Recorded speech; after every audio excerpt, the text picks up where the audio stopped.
Pour nivellement direct, on va voir comment calculer un nivellement simple d'un cheminement encadré par l'OCL Covadis dans son module calcul topométrique. Donc voici notre fichier type, le gabarit de notre géobase pour les nivellements directs.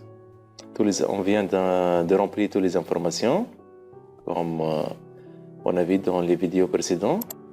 Puis enregistrer sous, on choisit notre dossier spécifique, puis on renomme notre fichier, par exemple l'exercice 4, enregistré dans la barre d'état, comme vous voyez, F exercice 4. Donc dans le menu outils, options, tolérance de niveau et de nivellement, on fixe les tolérances, donc cadastral 88, le type de nivellement, c'est un cheminement ordinaire.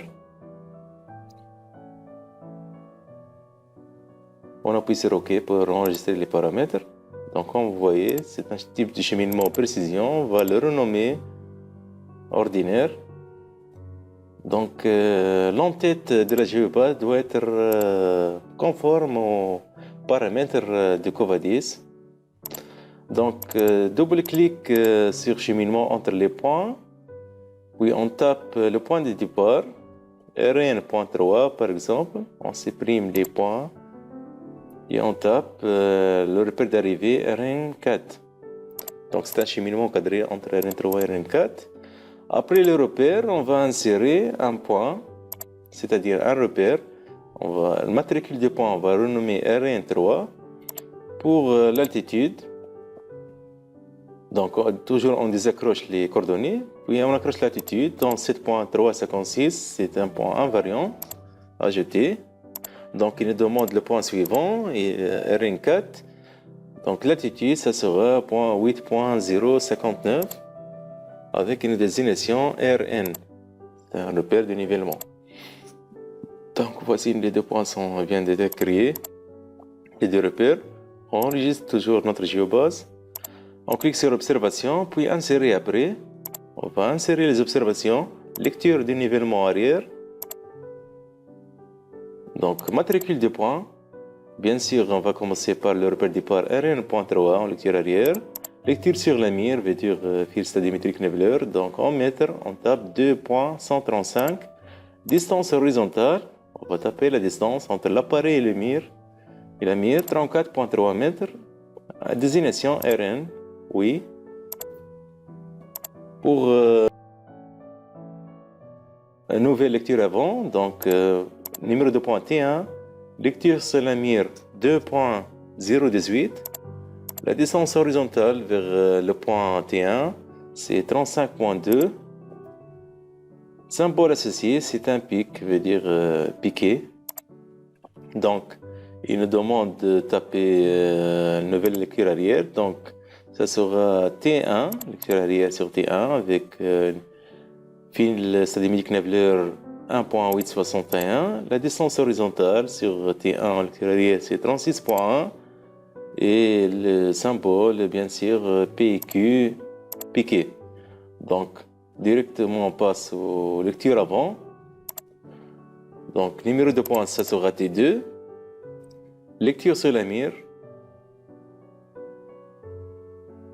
On peut taper, par exemple, 1.753. On accroche distance horizontale.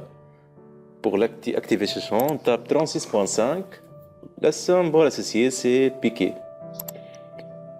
Le point suivant en lecture arrière, ça sera T.2, lecture sur la mire. En fil stadimétrique, bien sûr, 1.253, distance horizontale, 38.1. Symbole associé, c'est un piqué, comme T1 et T2. Donc, nouvelle lecture avant sur T3. Donc 1.935, distance horizontale, par exemple 38.4, le symbole est bien sûr piqué. Donc la nouvelle lecture arrière pour T3, donc lecture sur la mire, on peut taper 1.948. Donc on doit faire attention à l'unité, toujours on doit saisir la lecture en mètres. Distance horizontale 34.4 et symbole piqué ajouté. Donc, lecture avant sur T.4, lecture Selamir 1.127, distance horizontale 32.1 mètres et un symbole associé, par exemple R1, il s'agit de regard tampon, la cote tampon du regard. Donc, lecture arrière sur T.4, lecture sur la mire 1.904 mètres, la distance horizontale, on accroche la distance horizontale, et puis on tape 29.5 mètres. Le symbole associé, il s'agit d'un tampon du regard. Donc, nouvelle lecture avant. Maintenant, on va fermer sur le repère d'arrivée, donc RN.4, lecture sur la mire. On va fermer avec une lecture de 1.562, distance horizontale en mètres, c'est 30.2. Le symbole doit être égal au symbole du point RN4, donc c'est RN. Ajouter. Puis, confirmer par oui. Voilà, on va fermer cette fenêtre de saisir les lectures de la mire. Donc, on vérifie si l'ordre est correct. Voilà. Donc, point calculé, on va calculer les points, bien sûr, Covadis. On va calculer le cheminement. On enregistre la géobase toujours. Donc, dans le menu calcul, nivellement simple. Donc, pour les points d'appui, premier point, ce sera le repère de départ, donc comme vient de spécifier, RN3. Le dernier point, le repère d'arrivée, RN4. Donc, il affiche automatiquement leurs altitudes de bré. Le cheminement est encadré. La définition du cheminement. Donc, dans le point suivant, on sélectionne T1, puisque c'est le premier point de passage. Donc, il affiche le Z et le dénivelé temporaire. Puis, il affiche T2, bien sûr le Z et le dénivelé, on appuie sur Ajouter. Puis, il affiche le T3. Donc, Covadis détecte automatiquement les successions des points suivant leur saisie. Donc, puis, il va détecter RN4, donc une lecture avant sur RN4. Donc, le bouton Calculer vient d'être activé, donc on appuie sur Calculer pour lancer le calcul. Puis enregistrer, puis fin et listing pour créer le rapport de calcul de ce nivellement. Donc on choisit toujours notre dossier, on va créer notre rapport, puis on tape rapport par exemple exercice 4. Donc il porte le même nom que la géobase. Enregistré, voici notre rapport de calcul.